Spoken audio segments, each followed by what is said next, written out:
In California, this is Congresswoman Diane Watson, and she was supposed to be talking about health care, of course, but she deviated, I believe, and went off script a few times to say some things that were quite curious.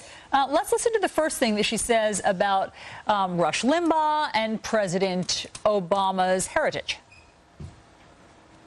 They are spreading fear, and they're trying to see that the first president who looks like me fails. And I want you to know, people look at the United States as a country that has changed its way and has elected someone from Kenya and Kansas. I'll put it like that. Wow, that is a headline, that we have elected a president from Kenya and Kansas.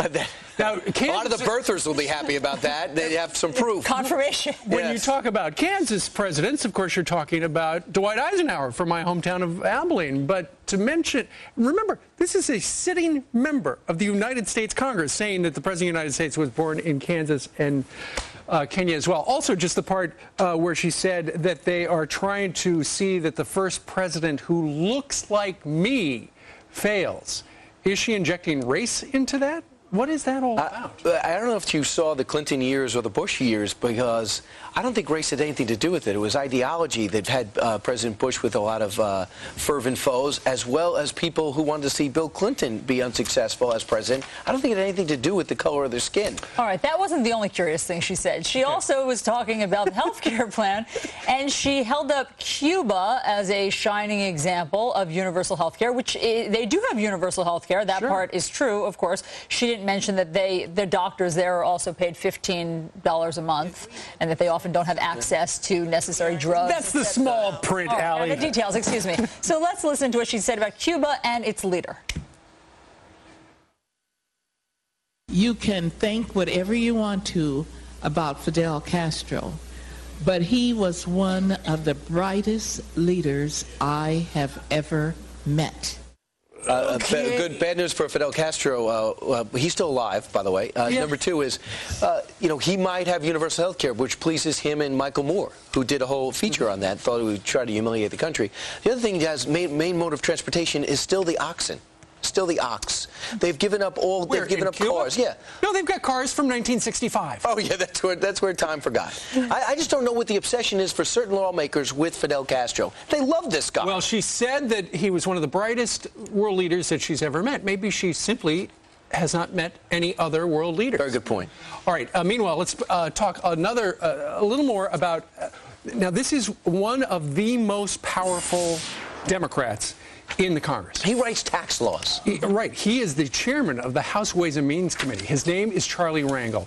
You know, we've told you in the past about how he apparently forgot that he had that property down in the Caribbean. We told you about how he forgot about paying some different taxes. Well, now, because he is being investigated by the House Ethics Committee, he has gone back to amend his tax return. And essentially what it says is, the tax returns, the financial disclosure forms that I filled out for years and years, they were wrong.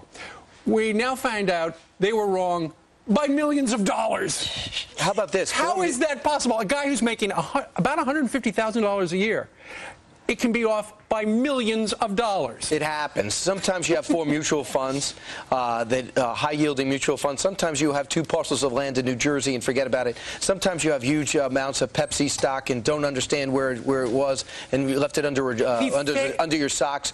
His net worth went from $1 million to $2.5 million, and his 2007 financial disclosure form looks nothing like the new one he previously filled out. It's unbelievable. He's worth $2.5 billion, and he forgot all this stuff in his rent control apartments in Harlem, which he shouldn't have been in to begin with. Right. He also forgot about his apartments in Glassboro, which he didn't pay any property tax on, and he forgot about another checking account that he had in a different area. But here's what Charlie Rangel has to say about this. This should be good. He says all of these things are untrue, misreported. But the public is entitled to more than just a denial. The fruits of the investigation will prove that they have severely, unfairly distorted the facts. Let's go to the board and find out what's been distorted. Yeah, there's a whole bunch of stuff of mutual funds. Here's the thing. He essentially failed to reveal about $3 million in various business dealings, including property transactions and stuff like that. Also, he owns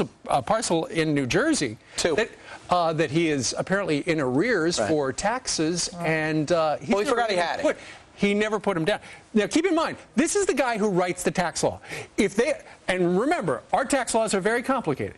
If the guy in charge of the tax laws can't even figure them out, don't you think they're too complicated for us? And the other thing is, if he were a Republican, don't you think people would be saying, oh, the Republican Party, he's the poster child for a culture of corruption, and yet, nary a word. 20 minutes before the top.